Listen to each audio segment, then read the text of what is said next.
નમસ્કાર વિદ્યાર્થી મિત્રો, મારી યુટ્યુબ ચેનલ ઇંગ્લિશ વિંગ્લિશમાં આપ સૌનું હાર્દિક સ્વાગત છે. મિત્રો, આજનો જે આ વિડીયો છે એ 7મા ધોરણમાં આપણે જે અંગ્રેજી વિષય છે એમાં નવું પાઠ્યપુસ્તક આવ્યું છે. તો આ નવા પાઠ્યપુસ્તકમાં યુનિટ નંબર 4 જેનું ટાઇટલ છે સક્સેસ એટલે સફળતા.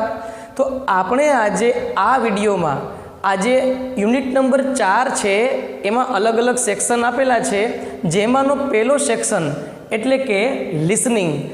આપણે લિસનિંગ સેક્શનની આજે આ વિડીયોમાં ચર્ચા કરવાની છે. તો ચાલો જોઈએ આપણે કે આ લિસનિંગ સેક્શનમાં કઈ બાબત આપેલી છે. તો સૌથી પહેલાં જોઈએ તો સુંદર મજાની એક સ્ટોરી આપેલી છે, એટલે કે આ પાઠની શરૂઆત એક વાર્તાથી થાય છે. ચાલો જોઈએ સ્ટોરી શું કહેવા માગે છે. તમે ચિત્ર જોઈને સમજી ગયા હશો કે કીડીબેન છે, રોટલીનો મોટો ટુકડો છે એ ઉપાડીને જાય છે, ખૂબ પ્રયત્ન કરે છે, બરાબર. હવે ટાઇટલ આપ્યું છે સક્સેસ. તો આ આખો પાઠ આ ટાઇટલને રિલેટેડ જ હશે. તો ચાલો જોઈએ આપણે મિત્રો. સ્ટાર્ટિંગ જોઈએ. In a thick green forest એટલે કે ગાઢ લીલાછમ જંગલમાં there lived a little ant એક નાનકડી કીડી રહેતી હતી. She was known for her determination. હવે આ કીડી છે કેના માટે જાણીતી હતી? તો કે સ્ટ્રોંગ ડિટર્મિનેશન એટલે શું થાય ખબર છે? નિશ્ચય શક્તિ. આપણે જે કામ કરવાનો નિશ્ચય કરી લઈએ એ કામ કરીને જ રહીએ, એને કહેવાય છે ડિટર્મિનેશન, બરાબર. And never give up attitude એટલે કે વલણ. હવે આ કીડીબેન જે હતા એનું વલણ કેવું હતું? તો કે નેવર ગીવ અપ, ક્યારેય પ્રયત્ન કરવાનો છોડવાનો નહીં, એટલે કે હાર માનવાની નહીં, આવો એનો એટીટ્યૂડ હતો, બરાબર. વન સની ડે એકદમ સૂર્યના ખૂબ પ્રકાશનો દિવસો હતા. The ant found a delicious piece of roti. આ કીડીને એક રોટીનો પીસ એટલે કે ટુકડો મળ્યો, સ્વાદિષ્ટ, delicious. It was too big for her to carry alone. હવે આ ટુકડો એટલો બધો મોટો હતો કે પોતે ઘડીકમાં ઉંચકી શકે નહીં.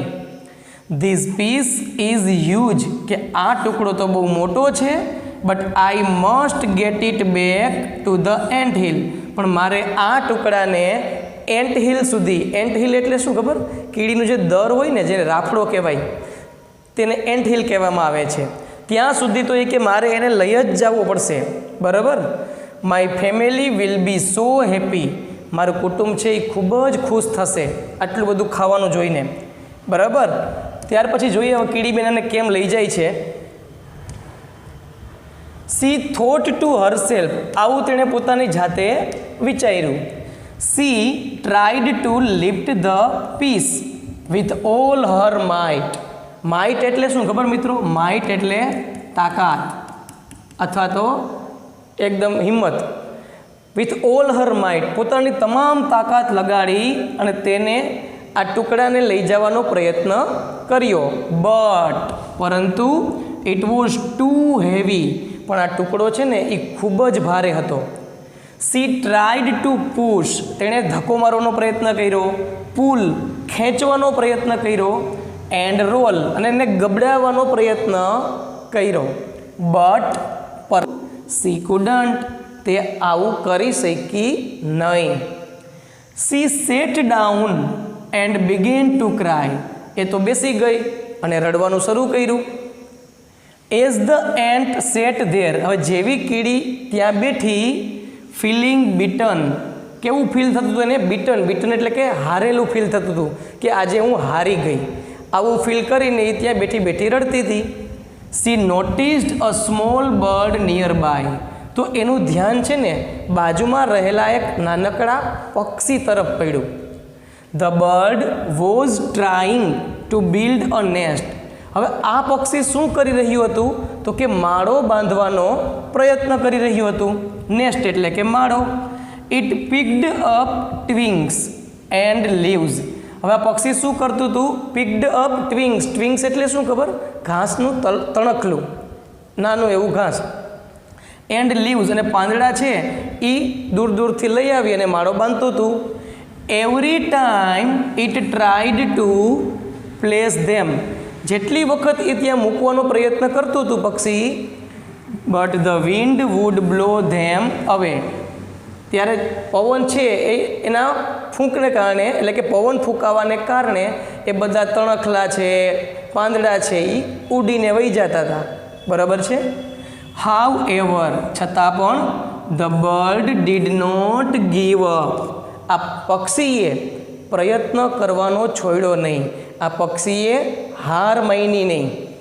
ઇટ કેપ્ટ ટ્રાઇંગ, તેણે પ્રયત્ન સતત ચાલુ રાખ્યો.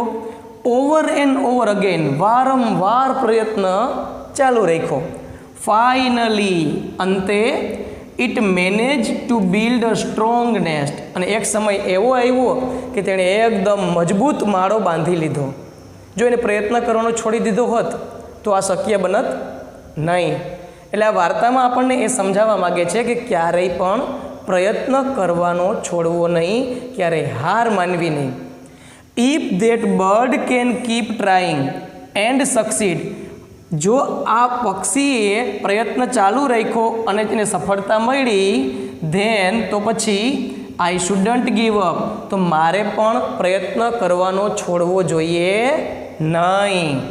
સી થોટ ફિલિંગ ઇન્સ્પાયર્ડ, હવે એને કેવું ફીલ થયું, એકદમ પ્રેરણા મળી પક્ષીમાંથી. એને શું મળ્યું?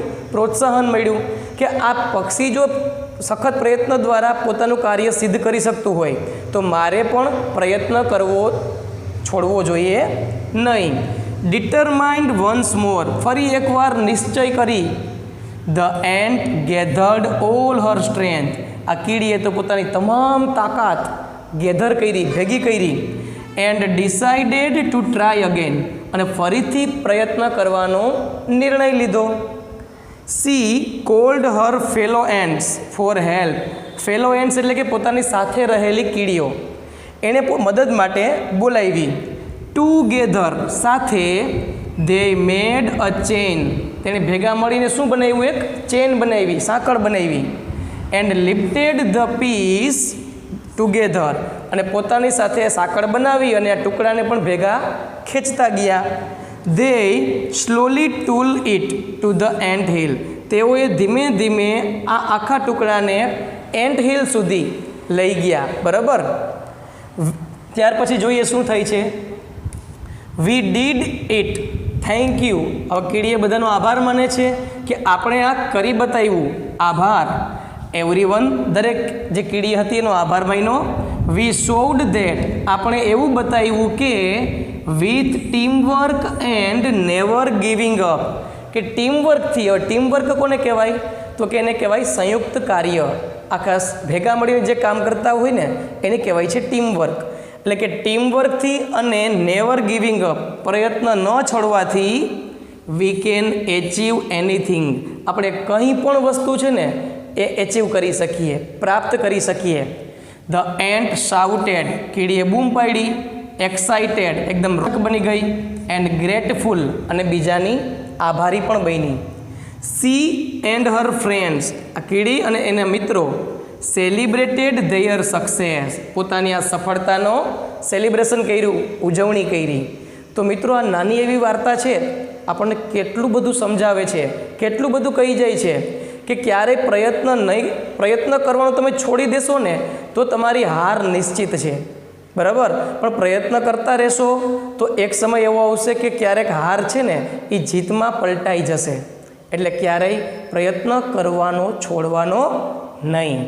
બરાબર છે. ચાલો ત્યાર પછીની એક્ટિવિટી આગળ વધીએ લિસનિંગ સેક્શનમાં. તો અહીંયા આવે છે આપણા માટે પ્રેક્ટિસ, એટલે કે એના પ્રશ્ન જવાબ છે. તો અહીંયા બ્લેન્ક્સ આપેલી છે અને પછી પ્રશ્ન જવાબ છે.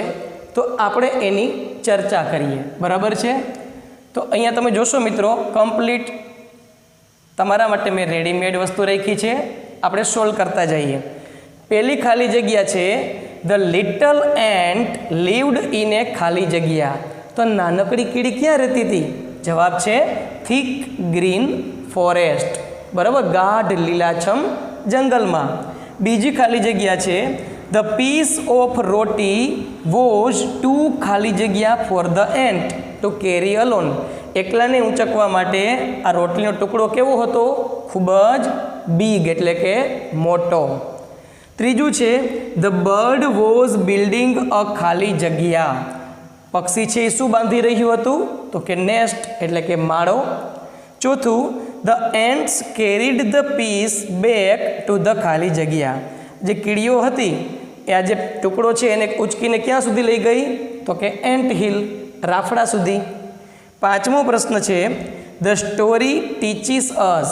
આ વાર્તા આપણને શીખવે છે ધ વેલ્યુ ઓફ ખાલી જગ્યા એન્ડ ખાલી જગ્યા. કઈ બે વસ્તુની કિંમત આપણને સમજાવે છે?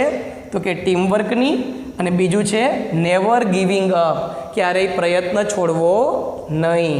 આ બે વસ્તુની કિંમત આપણને આ વાર્તા સમજાવે છે. તો ખાલી જગ્યા કમ્પ્લીટ છે. ત્યાર પછી મિત્રો જોશો તો આપણને પ્રશ્ન જવાબ આપેલા છે, એનું સોલ્યુશન જોઈએ આપણે. તો પહેલો પ્રશ્ન છે આપણી સામે, write the ends qualities. Qualities એટલે શું થાય મિત્રો? તો કે જવાબ મળશે ગુણ. આપણે કીડીના ગુણ છે એ લખવાના છે. તો જવાબ આવશે the little ant was known for her. કેના માટે જાણીતી હતી? તો કે ઇમેન્સ. ઇમેન્સ એટલે કે તીવ્ર. Determination, hard work and never give up attitude.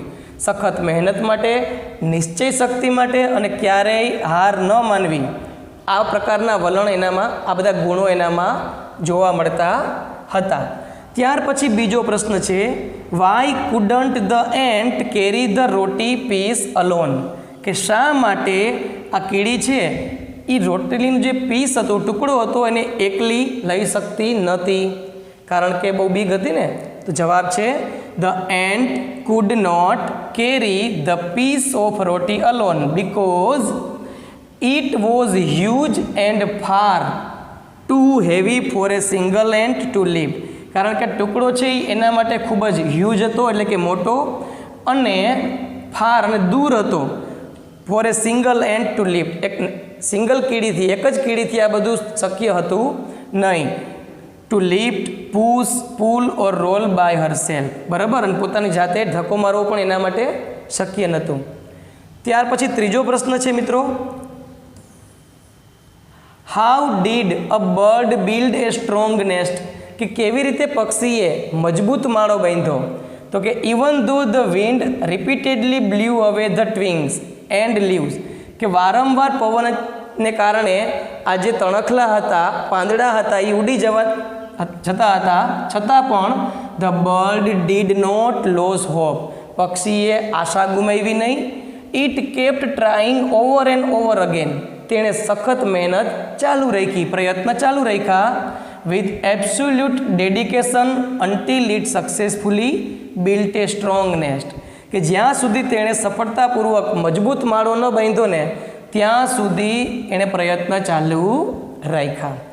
ચોથો પ્રશ્ન છે તમારી સામે, what should we learn from this story. કે આ વાર્તામાંથી આપણને શું શીખવા મળ્યું? તો કે વી શુડ લર્ન ધેટ. આપણને શીખવા મળ્યું કે we must never lose heart. એટલે આપણે ક્યારેય હિંમત ગુમાવવી જોઈએ નહીં. Or give up when facing difficulties. અને મુશ્કેલીનો સામનો કરવામાં ક્યારેય હિંમત ગુમાવવી જોઈએ નહીં. By staying persistent and working together. સતત કામ કરતા રહીએ અને સાથે મળીને કામ કરતા as a team we can overcome any obstacle. સાથે મળીને જો કામ કરશું તો આપણે કોઈ પણ વિઘ્નને પાર કરી જશું.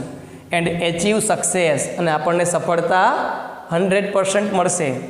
બરાબર છે? તો અહીંયા આપણને આ 4 પ્રશ્ન પૂરા થયા. હવે તમે જોશો ને તો નીચે એક ડિસ્કશન આપેલ છે, જે તમારે લખવાનું નથી હોતું, માત્ર એની ચર્ચા કરવાની હોય છે કે what are the benefits of teamwork. કોઈ પણ ટીમવર્ક હોય તેનો ફાયદો શું છે? તો એના માટે જવાબ તૈયાર કર્યો છે કે teamwork makes difficult and heavy task very easy. કે ટીમવર્ક કરવાથી અઘરું કાર્ય હોય ને એ ખૂબ સરળ બની જાય. It combines every one strength. દરેકની તાકાતને એ શું કરે છે? ભેગી કરે છે, જોડે છે. Saves time. અને આપણો સમય બચાવે છે. And helps us achieve big goals. અને મોટો કોઈ પણ ગોલ હોય, ધ્યેય હોય, એને મેળવવું સરળ બનાવે છે. That can not be done alone. કે જે એકલાથી શક્ય નથી. બીજી વાત હતી, what would you do if you saw someone struggling like the ant, કે જો કીડી કોઈ જેમ કીડી સંઘર્ષ કરતી હતી, તમે આવું કોઈને જોવો તો તમે શું કરવું ગમશે તમને? તો કે if I C someone struggling, કે જ્યારે હું કોઈને સંઘર્ષ કરતા જોઈશ, I will immediately offer my help, હું મારા મદદ માટે એને કહીશ. એન્કરેજ ધેમ, એને પ્રોત્સાહન આપીશ. નોટ ટુ ગીવ અપ, કે ક્યારેય પ્રયત્ન છોડવાનો નહીં. And bring other friends together, બીજા મિત્રને પણ હું સાથે લાવીશ. To support them until the job is done, અને જ્યાં સુધી કામ પૂરું ન થાય ત્યાં સુધી એને સપોર્ટ આપશો. તો આ બધી વસ્તુ તો ચર્ચા કરવાની હતી, બરાબર. આપણે ફરીથી આપણા પાઠ તરફ જઈએ તો અહીંયા મિત્રો તમે જોશો કે આપણો આ જે લિસનિંગ નામનો સેક્શન છે ને એ પૂરો થયો હતો ને, બહુ જબરજસ્ત અને મજા આવે એવો, બરાબર. તો મિત્રો મને આશા છે કે તમને આ વિભાગ ખૂબ પસંદ આવ્યો હશે, બધી વસ્તુ ક્લિયર સમજાણી હશે. છતાં પણ કંઈ પણ પ્રશ્ન હોય તો તમે મને કોમેન્ટ બોક્સમાં પૂછી શકો છો, હું એનો જવાબ ચોક્કસ આપીશ. અને મિત્રો જો તમને આ વિડીયો ગમ્યો હોય તો લાઈક કરજો, શેર કરજો અને સબસ્ક્રાઈબ જરૂર કરજો. અસ્તુ. જય હિન્દ, જય ભારત.